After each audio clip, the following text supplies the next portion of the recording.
Hello കൂട്ടുകാരെ, എൻ്റെ ഒരു പുതിയ വീഡിയോയിലേക്ക് എല്ലാ കൂട്ടുകാർക്കും സ്വാഗതം. എല്ലാ കൂട്ടുകാരും സുഖമായി സന്തോഷമായിരിക്കണം എന്ന് വിശ്വസിക്കുന്നു. ഞാനും ഇവിടെ സുഖമായി സന്തോഷമായിരിക്കുന്നു. അങ്ങനെ കല്യാണമൊക്കെ അടിച്ച് പൊളിച്ചതിന് ശേഷം പിറ്റേ ദിവസം സ്കൂളിൽ വന്നു രാവിലെ കുട്ടികൾക്കുള്ള ഉപ്പുമാവും പഴമൊക്കെ ഉണ്ടാക്കി കൊടുത്ത് അതിനുശേഷം കുട്ടികൾക്കുള്ള പാല് കാച്ചാൻ വേണ്ടി വെച്ചു. അന്നത്തെ ദിവസം രാവിലെ വെളുപ്പിന് എനിക്ക് തുടങ്ങിയ ഒരു പല്ല് വേദനയാണ് കേട്ടോ കൂട്ടുകാരെ. കഠിനമായൊരു വേദനയായിരുന്നു. പക്ഷേ അന്ന് ഒരാളെയും കിട്ടിയില്ല എനിക്ക് ജോലിക്ക് വയ്ക്കാൻ. അതുകൊണ്ട് ഞാൻ തന്നെ വീണ്ടും സ്കൂളിലോട്ട് വന്നു. ഇവിടുത്തെ കുട്ടികളെ പട്ടിണിക്കിടാൻ പറ്റില്ലല്ലോ. അപ്പം ഞാൻ എൻ്റെ ജോലിയിലേക്ക് തുടങ്ങി.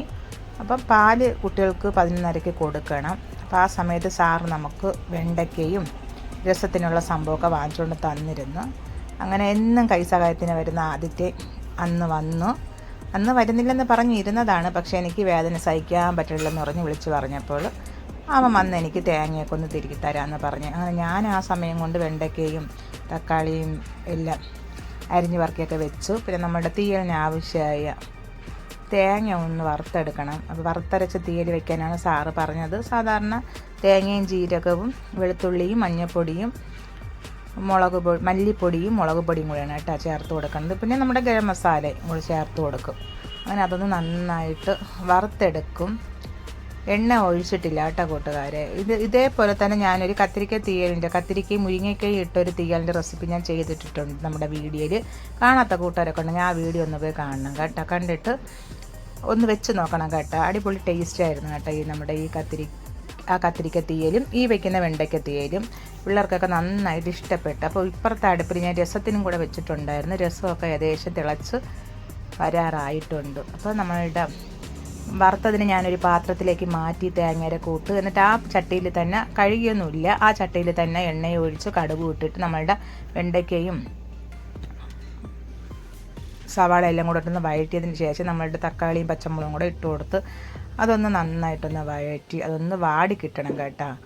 വാടി കിട്ടിയാൽ മാത്രമേ ഇച്ചിരി മുക്കാൽ ഭാഗങ്ങളൊന്ന് വാടണം. വാടിയാൽ മാത്രമേ നമ്മുടെ തീയലിനൊരു ടേസ്റ്റ് വരുള്ളൂ. ഇല്ലെങ്കിൽ നമുക്കതിനകത്തൊരു പച്ച കുത്തൽ നമുക്ക് തോന്നും വെണ്ടയ്ക്കയുടെ.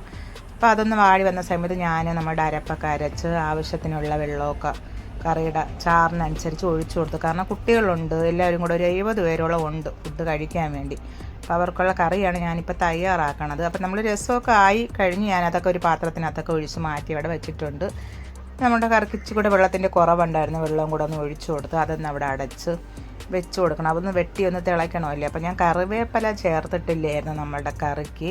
അപ്പോൾ കുറച്ച് കറിവേപ്പിലയും കൂടെ എടുത്തൊന്ന് കഴുകി ഇട്ട് കൊടുത്തിട്ട് അടച്ചതങ്ങ് വെക്കും. പിന്നെ ഇനി എനിക്ക് നാളത്തേക്ക് വേണ്ട സാമ്പാറിനും പച്ചടിക്കുള്ള പച്ചക്കറികളൊക്കെ ഒന്ന് അരിഞ്ഞ് വെക്കണം. കാരണം രാവിലെ വന്ന് സാമ്പാർ വെക്കാനുള്ളതാണ്. കാരണം രാവിലത്തേക്കും ഉച്ചത്തേക്കും കൂടെ കണക്കിന് വെക്കണം. അപ്പോൾ അതിനുള്ള പച്ചക്കറി സാധനങ്ങളൊക്കെ ഞാനൊന്ന് അരിഞ്ഞ് വൃത്തിയാക്കി എടുക്കും. എളുപ്പത്തിന് വേണ്ടിയാണ് കേട്ടോ കൂട്ടുകാരെ ഇത് ഞാൻ നേരത്തെ അരിഞ്ഞുറക്കി വെക്കുന്നത്. രാവിലെ വന്ന സമയത്തിന് അരിഞ്ഞെടുക്കാൻ പറ്റില്ല. അപ്പോൾ ആ ജോലി അവിടെ കഴിഞ്ഞ് അപ്പോൾ നമ്മളുടെ വെണ്ടയ്ക്ക തീയലും റെഡി ആയിട്ടുണ്ട്.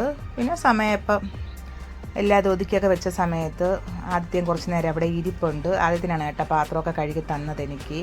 അരി ആട്ടായിട്ടിട്ടുണ്ടായിരുന്നു. അരിയൊക്കെ ഒരു സ്റ്റെപ്പ് ആടി അടുത്ത സ്റ്റെപ്പ് ആ സമയത്ത് നമുക്ക് പിറ്റേന്ന് മീൻ കൊടുക്കണമെന്ന് പറഞ്ഞു സാറ്. അങ്ങനെ ഞാൻ മീനിനുള്ള മീൻ വൃത്തിയാക്കിയാണ് കൊണ്ട് തന്നത്. ഞാൻ അതിൻ്റെ മസാലയൊക്കെ എടുത്ത് ഒന്ന് ഇളക്കി മുളക് പൊടിയും മഞ്ഞൾപ്പൊടിയും കുരുമുളകും ഉപ്പും ചേർത്താണ് കേട്ടോ. ചേർത്ത് ഒന്ന് ഇളക്കി ഒന്ന് എടുത്തതിന് ശേഷം നമ്മുടെ മീൻ ഇട്ട് കൊടുക്കും. കാരണം നാളത്തേക്ക് ആയതുകൊണ്ട് നമുക്ക് ഇന്ന് അരപ്പ് പുരട്ടി നമുക്ക് ഫ്രീസറിൽ വെച്ചിരുന്ന് കഴിഞ്ഞാൽ നാളെ നമുക്ക് എടുത്ത് രാവിലെ വന്ന് വെളിയിൽ വെച്ചാൽ മതി. നമുക്ക് കുട്ടികൾക്ക് കൊടുക്കാൻ പറ്റും, സമയത്തിന് അത് പൊരിച്ച് കൊടുക്കാൻ പറ്റും. അപ്പോൾ നമ്മുടെ സാറ് വന്നതിന് ശേഷമുള്ള മാറ്റങ്ങളൊക്കെയാണ് കേട്ടോ നമ്മുടെ സ്കൂളിൽ ഇതിങ്ങനെ. അതിപ്പോഴത്തെ HM കുട്ടികൾക്ക് നല്ല ഭക്ഷണം കൊടുക്കണമെന്നുള്ള ചിന്താഗതിയുള്ള ഒരാളാണ് സാറ്.